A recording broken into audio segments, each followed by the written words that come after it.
now called Wazir Akbar Khan, talking about the distribution of wealth in Kabul and the effect of... There is no distribution of wealth. This is where it is distributed.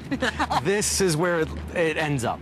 All of the money from contracts and association with the government and association with the U.S. military has ended up here. Why?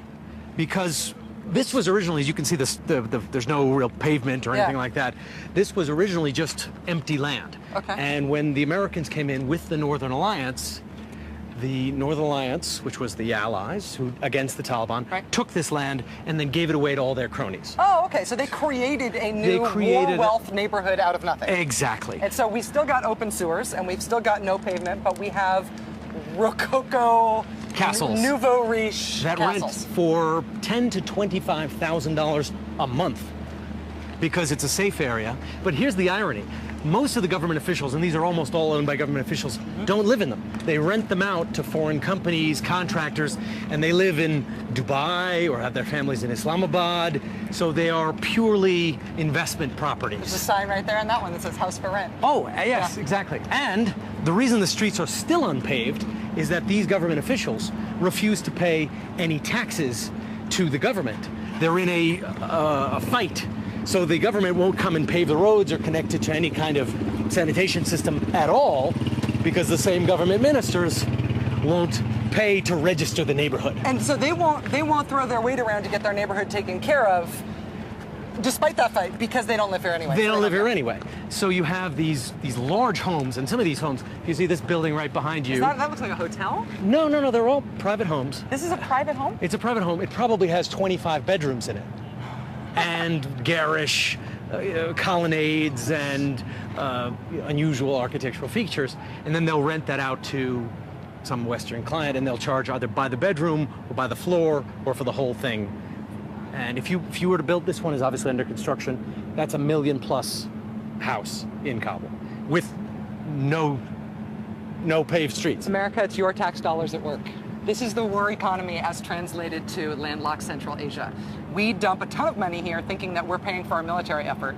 Everything that goes along with our military effort ends up flooding, or in this case, directing like a squirt gun instead of flooding. Well, the streets flood. There was one analogy. The streets become rivers of mud. But the money doesn't go to the country and trickle down and create an economy. It just goes to the elite and to the power brokers who can keep it for themselves. A warlord system, there is a lot of money in war. Contracting, supplying, shipping, and if you've been in power, you keep those contracts for yourself and you build neighborhoods like this, and maybe you don't even live here, you live somewhere else in a foreign country. This is what it's like in Kabul. It's the exact same dynamic that we saw in Kandahar, where you're talking with these counterinsurgency doctrine soaked military officers who are incredibly smart and have far-reaching thinking about this sort of thing. And because of that, they can see the basic contradiction at work in what we're trying to do. If the whole effort, all the money and everything is to establish governance, if the whole effort is to establish governance, but all of our money, all of our spending here is only supporting the elite, the warlordism. It can breed corruption. Just having so much money injected into an economy.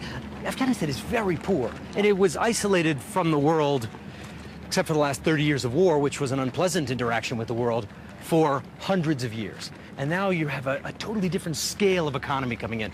Billions of dollars a month. This country never saw anything like that. But it's going to people who aren't, it's not going to build the country. It's going to people who have private armies. It's going to people who are... Well, right? Next to giant houses, the streets are not even paved. Yeah. I think that gives you an idea of how much these social services are spreading. Right. So when you hear the government, when you hear the leadership say, we don't want the Americans to leave, we don't want the war to be over. There is an incentive. Think about this neighborhood. There's an incentive because war is a profitable business for many people. Yeah. I mean, I think this neighborhood is actually very symbolic of a lot of the problems with this entire war, frankly. And here, next to an incredibly big house, is a open garbage pile. Because no one cares about the common space. Nobody it's not anybody's problem. And that's what you see everywhere. You know, you have a And is giant this all home. spread out and ripped open like this? People are going through it to see if there's anything valuable in the trash? Yeah, I mean, kids, here's some kids right here. They go through it, and it's quite sad. I mean, they'll go through it and pick through anything that can be recycled or used again or of any value. Yeah. Metal things or... so in a way, it's its own environmental, but it shows, you know, there's a lot of poverty here. Yeah. This corner is like the microcosm of the war. This. And this. And these the kids. reason, and us too, because we're here as Americans covering this because of the American initiative here that created the economy that made this all possible.